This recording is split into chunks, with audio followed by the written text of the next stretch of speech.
ये कहानी है बहुत सेंचुरीज पहले की, उस जमाने की जब कार्ल फ्रिट्ज राज करता था पूरे के पूरे एल्डिया एम्पायर्स पे। एंड ये वो जमाना है जब मार्ली और एल्डिया की कभी भी नहीं बनती थी। वो तो अब भी नहीं बनती है, लेकिन उस टाइम पे बहुत ही बड़े बड़े झगड़े होते थे। लाइक बहुत ही बड़ी वॉर्स होती थी एल्डिया एंड मार्लिस में। मार्ली एल्डिया की मारती थी, एल्डिया मार्लिस की मारते थे। एंड उसी टाइम पे जो एल्डिया है उनके साथ इतने बुरे वक्त में एक अच्छा सबसे और करीबी कंट्री था जो कि उनके साथ अलाइज में था, जिसका नाम है हिजुरु। जैसे एल्डिया एम्पायर्स के जो किंग है यानी कि कार्ल फ्रिट्ज, उनका जो फ्रिट्ज फैमिली है वो पूरे के पूरे एल्डिया एम्पायर को कंट्रोल करता है, वैसे ही जो हिजुरु कंट्री है उसमें भी एक शोगुन फैमिली थी जो कि पूरे के पूरे हिजुरु कंट्री को कंट्रोल करती थी।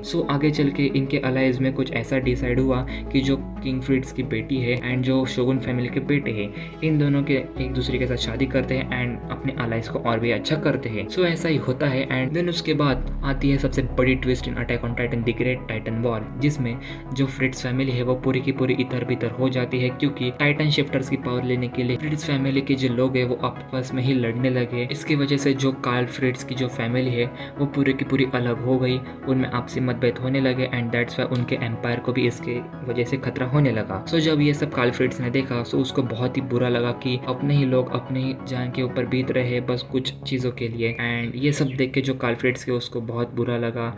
आगे चल के उसने ये डिसीजन लिया कि हमें एल्डिया को बचाना है एंड एल्डिया के एम्पायर को आगे भी बढ़ाना है। ये डिसीजन मायने रखते हुए जो कार्ल फ्रिट्ज है वो चला गया पैराडाइज आइलैंड के ऊपर सारे के सारे एल्डिया एम्पायर्स को लेके। एंड वहाँ पे जाने के बाद आपको पता है कि आगे क्या हुआ। जो कार्ल फ्रिट्ज है उसने वहाँ पे वॉल्स बनाई एंड सारे के सारे एल्डियंस को वहाँ पे रहने के लिए सब कुछ सुविधा बना दी। एंड उसके बाद फाउंटेन टाइटन की मदद से कार्ल फ्रिट्ज ने आगे क्या किया वो आपको पता ही है। उसने सारे के सारे लोगों की मेमोरीज मिटा डाली बाहर के पूरे सिनारियो की। ये होता है जो फाउंटेन टाइटन है वो अपनी पावर की मदद से सारे के सारे एल्डियंस के लोगों को ब्रेन वॉश कर देता है, क्योंकि आपको पता ही होगा कि सारे के सारे एल्डियन सब्जेक्ट ऑफ ymir से यानी कि आपाता फाउंटेन टाइटन के साथ कनेक्ट होते हैं। उसकी मदद से जो फाउंटेन टाइटन है उसने सारे के सारे एल्डियंस की यादें मिटा डाली। बट जो किंग फ्रिट्ज का प्लान था वो सिर्फ और सिर्फ एल्डियंस के लिए नहीं था, वो सारे के सारे उन लोगों के लिए था जो कि इस वॉल के अंदर रह रहे पैराडाइज आइलैंड के। बट यहाँ पे सीन ऐसा हुआ कि यहाँ पे दो क्लैन आए जो कि प्योर एल्डियंस नहीं थे, यानी कि वो एल्डियंस ही नहीं थे। दैट्स व्हाई वो सब्जेक्ट ऑफ ymir के साथ डायरेक्टली कनेक्ट नहीं हो रहे थे, जो कि एकरमैन क्लैन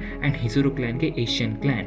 ये एशियन क्लैन स्टार्ट कैसे हुआ? जब जो किंग फ्रिट्ज है वो पैराडाइज आइलैंड आ रहे थे तो उन्होंने शोगुन क्लैन के बेटे को यानी कि उनके परिवार को भी न्योता दे दिया, इनविटेशन दे दिया कि आप भी हमारे साथ आइए एंड हमारे साथ इस पैराडाइज आइलैंड में नई दुनिया बसाइए। एंड ये जो न्योता है वो शोगुन क्लैन के बेटे ने एक्सेप्ट कर लिया। एंड जो शोगुन क्लैन के वो बेटे थे वो अपने परिवार के साथ एंड बहुत से लोगों के साथ पैराडाइज आइलैंड आ गए रहने के लिए ड्यू टू द छोड़ो। देन जो शोगुन क्लैन के वो मेंबर है उन्होंने ही वहाँ पे फाउंडेशन रखी एशियन क्लैन की इन पैराडाइज आइलैंड। एंड उन्होंने तब से अपने क्लैन को जो वहाँ पे रह रहे उनके ब्लड लाइन के या फिर उनके साथ आए हुए उन लोगों का नाम एशियन क्लैन के साथ जोड़ दिया एंड वो ऑफिशियली वहाँ पे एशियन क्लैन नाम से रहने लगे। जो वो ब्रेन वॉशिंग है वो उनके ऊपर भी काम नहीं आ रही थी। एंड ये बात जब कार्ल फ्रिट्ज को पता चली कि यहाँ पे इतना बड़ा सीन हो गया है, लफड़ा हो गया है, उन्होंने एक ऑफर रखी एकरमैन एंड एशियन क्लैन को कि भाई हम तुम लोगों को एक अलग जगह देंगे, वहाँ पे आप रॉयल फैसिलिटीज मिलेंगे, सब कुछ मिलेगा, बस शर्त यही है कि आपको पूरे के पूरे एल्डिया एम्पायर से आइसोलेट किया जाएगा, मतलब कि एल्डियंस के लोगों से आइसोलेट किया जाएगा। बाकी आपको सिक्योरिटी एंड सब खान पान सब वैसे ही और भी ज्यादा रॉयल मिलेगा। बट जो एशियन क्लैन के लोग हैं वो इसको नकार देते हैं एंड जो एकरमैन जीपी है वो भी इसको नकार देते हैं। एंड उनके शरीर में कौन सी चूल मची वो पता नहीं। आगे चल के वो लोग एल्डियंस को सारे के सारे बाहर की दुनिया के बारे में बताने लगे बहुत ही जोरों शोरों से कि बाहर की दुनिया में कौन से देश है, कौन से किसके ऊपर अटैक हुए हैं, क्या हो रहा है बाहर।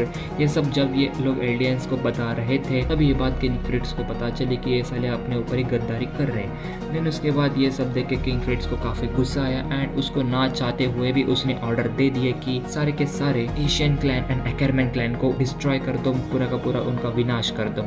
यहाँ पे एक और ट्विस्ट आता है कि आप लोग सोच रहे होंगे कि जो एशियन क्लैन के लोग हैं वो अपनी सिक्योरिटी क्यों नहीं कर पाए। इसका रीजन ये है कि जो एशियन क्लैन के लोग हैं एक इन्विटेशन के साथ यहाँ पे आए थे एंड उस इन्विटेशन में ये भी था कि जो किंग फ्रिट्ज है वो पूरे के पूरे एशियन क्लैन यानी कि जो शोगुन फैमिली के मेंबर्स हैं एंड उनके साथ जो लोग आ रहे हैं उनकी पूरी की पूरी सिक्योरिटी ले लेंगे एंड उनकी रक्षा करेंगे। दैट्स उन्होंने ही अपने साथ कोई इतनी भी तगड़ी सिक्योरिटी लाई और कुछ ऐसा हो कि वो उनको प्रोटेक्ट कर सके। दैट्स वाई जो किंग फ्रिट्ज के मिलिट्रीज थे वो हावी हो गए एशियन क्लैंस के ऊपर। एंड जैसे जैसे टाइम बीतता गया वैसे वैसे सारे के सारे एशियन क्लैंस के लोगों को मार दिया गया एंड एकरमैन क्लैंस को भी। बट आगे चल के जो एशियन क्लैन एंड एक्करमैन क्लैन के लोग हैं उन्होंने ये सब करना बंद कर दिया, बट उस टाइम तक काफी देर हो चुकी थी और 99.9% jumps I mean एक्करमैन clan and Asian clan के लोग मारे जा चुके थे।